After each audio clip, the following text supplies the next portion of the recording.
Two armies, thousands of years, one city that the entire world cannot stop fighting over. Welcome to World Timeline, and today we're going to talk about Jerusalem. Not just the headlines you see in the news, but the real reason, the deep, ancient, uncomfortable reason why this one city has been conquered, destroyed, and reconquered more times than almost anywhere else in human history. It starts with three religions, one piece of land, and a story that is very far from over. Let's start with Judaism, because the Jewish connection to Jerusalem is the oldest of the three, going back roughly 3,000 years. For Jews, this isn't just a city with old buildings. Jerusalem is the promised land, the land God covenanted to the Israelites, tracing all the way back to Abraham. The Western Wall, standing right here in the heart of the city, is the last remnant of the Second Temple, the holiest structure in Jewish history. For centuries, Jewish communities scattered across the world prayed facing Jerusalem, not as a symbol, as home. And in 70 AD, the Romans destroyed that temple. It was one of the most devastating moments in Jewish history, a wound that shaped Jewish identity for the next 2,000 years. The longing to return, to rebuild, to reclaim, that never went away. That's why when modern Israel was founded in 1948, Jerusalem wasn't just a capital, it was the point of the whole thing. Then there's Christianity, and for Christians, Jerusalem is the site of the single most important event in their entire faith. This is where Jesus walked the Via Dolorosa, the road to his crucifixion, where he was nailed to a cross on Golgotha Hill, where, according to Christian belief, he rose from the dead 3 days later. The Church of the Holy Sepulchre stands on that exact spot today. For over 1 billion Christians on the planet, there is no more sacred piece of ground in existence. Christianity itself was born here, under Roman occupation, in a city already layered with Jewish history. That origin story made Jerusalem non-negotiable for the Christian world, which is exactly why, centuries later, when Jerusalem fell under Muslim control, Christian Europe decided to march an army across the world to get it back.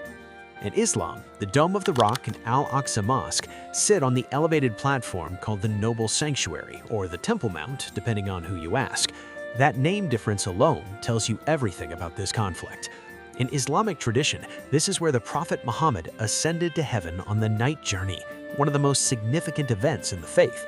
Al-Aqsa is the third holiest site in all of Islam after Mecca and Medina. It doesn't get more sacred than that. So you have one city in three different groups of people who all feel, at the deepest possible level, that this place is theirs.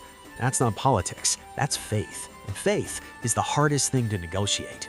Because when belief is on the line, people don't talk, they march. In 1096, Christian knights left Europe with one mission: take Jerusalem back from Muslim rule. They called it a holy war, a crusade. After years of brutal fighting across thousands of miles, they breached the walls of Jerusalem in 1199. The city fell, and the violence that followed was catastrophic. Then Saladin arrived. In 1187, the great Muslim commander retook Jerusalem, and unlike the Crusaders, he chose to spare the population. He was celebrated across the Muslim world. The Crusaders regrouped and launched another campaign, and another. For nearly 200 years, Jerusalem changed hands again and again, each side absolutely certain God was on their side. But here's the thing, the Crusades weren't even close to the beginning of this story. Jerusalem had already been conquered by the Babylonians, the Persians, the Greeks, and the Romans.